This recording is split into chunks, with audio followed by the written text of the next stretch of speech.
የመድረኩን መክፈቻ ንግግር ያደረጉት የክልሉ ምክትል ርዕሰ መስተዳድርና የግብርና ቢሮ ኃላፊ አቶ ማስረሻ በላቸው የበልግ አዝመራ ከክልሉ ዓመታዊ ምርት ከ64 ከመቶ በላይ ድርሻ እንዳለው ገልጸዋል። ከ64 እስከ 65% የሚሆነው ምርት የሚገኘው በበልግ ከምናለማው ወይም ከምንሰራው ስራ ነው ማለት ነው። የበልግ ወቅት ግብርና ስራን ልዩ ትኩረት ሰጥቶ በንቅናቄ መምራት 65% እና ከዛ በላይ የሚሆነውን የምርት ግብ በክልላችን ውስጥ እውን ለማድረግ አይነተኛ ሚና ስላለው ከሌላው ሲዝን በተለየ መልኩ የበልግ ሲዝን ለኛ ሜይን ሲዝን ተብሎ የሚወሰድ ስለሆነ በዚህ መድረክ ላይ ስለተገኛችሁ ከልብ አመሰግናለሁ። ባለፈው የበልግ አዝመራ ከ473,000 ሄክታር በላይ ማሳ መልማቱን ተናግረው ዘንድሮ የሆርቲካልቸር ሰብሎችን ጨምሮ ወደ 500,000 ሄክታር የሚጠጋ መሬት ይለማል ብለዋል። የማይታረስ መሬት መኖር የለበትም ከሚል በመነሳት በዘንድሮ በልግ ከሆርቲካልቸር እና በሰብል ወደ 497,000 ወይም ወደ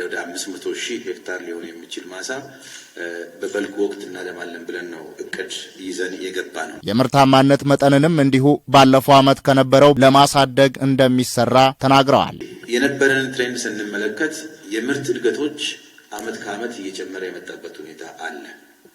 ዘንድሮ ላይ የሚያሰብነው አምና ወይም አምና በልግ ላይ ካገኘነው ምርት የ9% ምርት እድገት እናሳያለን እንጨምራለን የሚል ግብ ይዘን ነው የመጣነው። በቴክኖሎጂ አጠቃቀም ላይ መሻሻል ቢታይም አሁንም ዝቅተኛ ደረጃ ላይ እንደሚገኝ ገልጸው ምርትና ምርታማነትን ሊያሳድጉ የሚችሉ ሁሉንም አማራጮች በመጠቀም በዘንድሮ አዝመራ ውጤታማ መሆን እንደሚገባ አሳስበዋል። የቴክኖሎጂ አጠቃቀማችን ከወቅት ወቅት ተሻሻለ የመጣ ቢሆንም ካለን ነባራዊ ሁኔታ አኳያ ሊለሙ ከሚችሉ መሬቶችና ማዳበሪያ ከሚያስፈልገን አኳያ ስንመዝነው ግን ክፍተቶች ያሉ መሆኑን ገምገመናል። በእጃችን ላይ ያለውን የትኛውንም የግብርና ምርትና ምርታማነትን የሚያሳድጉ ግብዓቶችን በመጠቀም የምርታማነት ግባችንን አሁን ከደረሰበት 37 ወደ 38 ፐር ሄክታር የማድረስ ግብ ይዘን ነው ዛሬ ላይ ለመወያየት የመጣ ነው። የክልሉ ርዕሰ መስተዳድር ዶክተር ኢንጂነር ነጋሽ ዋጌሾ በበኩላቸው በግለሰቦችና በተቋማት የተያዙ መሬቶች በሙሉ በተገቢው መንገድ መልማት እንዳለባቸው አሳስበዋል። ጾም የሚያድር መሬት አይኖርም፣ የማይታረስ መሬትን ዜሮ እናድርግ የሚል ነው።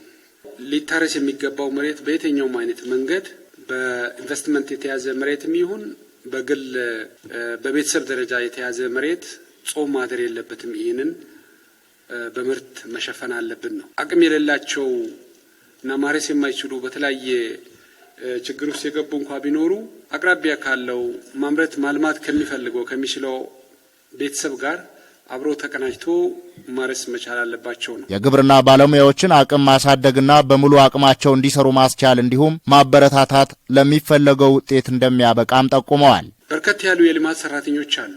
ምናልባት በአንድ ቀበሌ 3 ወይም 4 ከዛም በላይ ነው። እነሱን የኛ አቅም ብናደርግ ተአምራዊ የሆነ ስራ መስራት ይቻላል። የተሻለ ስራ የሰሩትን እናበረታታው፣ በትምህርትም እናበረታታ፣ ደረጃ እድገት የምንስጣቸው፣ እንሸልማቸው። የገጠር ሽግግር የአርሶ አደሩንና አርብቶ አደሩን ኑሮ ማሻሻልንና ለገበያ የሚቀርብ ምርት እንዲያመርት ማስቻልን ዓላማው ያደረገ ነው ብለዋል። ለዚህም በኢትዮጵያ ንግድ ባንክ